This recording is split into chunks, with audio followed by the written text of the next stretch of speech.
तो आज से मैं एक सीरीज स्टार्ट कर रहा हूँ जिसमें मैं तुम्हें एक बिगिनर से लेकर प्रो लेवल तक का एनिमेटर कैसे बनता है इसका पूरा प्रोसेस बताने वाला हूँ। और वीडियो के एंड में एक बिग अनाउंसमेंट है और अब से मैं थोड़ा कंसिस्टेंट भी हो जाऊंगा।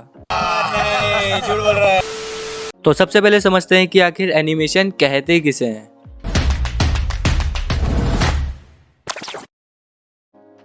एनिमेशन का सिंपल मतलब होता है मूवमेंट। कोई भी चीज जो मूव कर रही हो हम उसे एनिमेशन कह सकते हैं। जैसे पानी का बहना, घोड़ों का दौड़ना, पंछियों का उड़ना। देखो, एनिमेशन अपने आप में कुछ भी नहीं होती है। जब हम कई सारी स्टिल इमेजेस को एक साथ रख के मूव करते हैं तो ऐसा इल्यूजन क्रिएट होता है या हमें ऐसा लगता है कि वो मूव हो रही है और हम उसे एक वीडियो कह देते हैं, जबकि वो बस कई सारी इमेजेस हैं जो एक सर्टेन रेट पर हमारे सामने दिखाई दे रही हैं। इसको ऐसे समझो। देखो, पहले मैंने इस इरेजर को यहाँ रखा और इसकी फोटो क्लिक करी, फिर इसको यहाँ रखा, फिर एक और फोटो ली, फिर ऐसे करते करते मैंने इसकी टोटल 12 पिक्चर्स क्लिक करी। और अब जब मैंने एक साथ प्ले करता हूँ तो ऐसा लगता है कि ये रबड़ बाउंस हो रही है, जबकि ये बस इमेजेस हैं जो 12 FPS पर प्ले हो रही है और ऐसा इल्यूजन क्रिएट कर रही है कि ये रबड़ मूव हो रही है।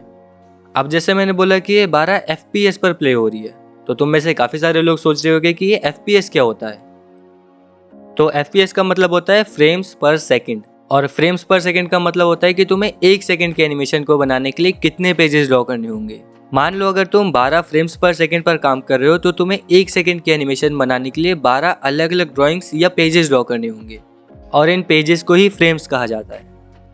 जैसे यहाँ इस एनिमेशन को बनाने के लिए मैंने ये 12 अलग अलग पेजेस ड्रॉ करे हैं, और अब जब मैं इन्हें 12 FPS पर प्ले करता हूँ तो ये 1 सेकेंड के एनिमेशन बनाते हैं। देखो, सभी 12 FPS पर ही एनिमेशन नहीं बनाते हैं, कुछ 24 FPS पर भी बनाते हैं, कुछ 30 FPS पर बनाते हैं, और कुछ बिगिनर्स 8 या 10 FPS का भी यूज़ करते हैं।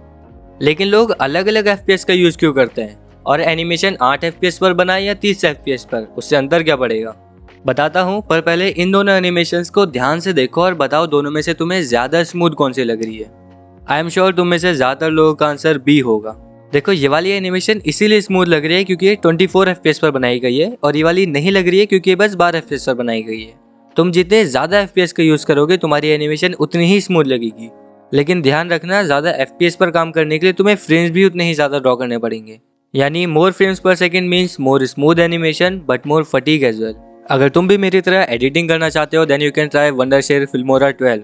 इसमें बहुत सारे अमेजिंग फीचर्स हैं लाइक AI स्मार्ट कटआउट। यहाँ पे बस तुम्हें अपने सब्जेक्ट को रफली सिलेक्ट करना है और ऑटोमेटिकली उसका बैकग्राउंड रिमूव हो जाएगा। Another amazing tool is audio stretch.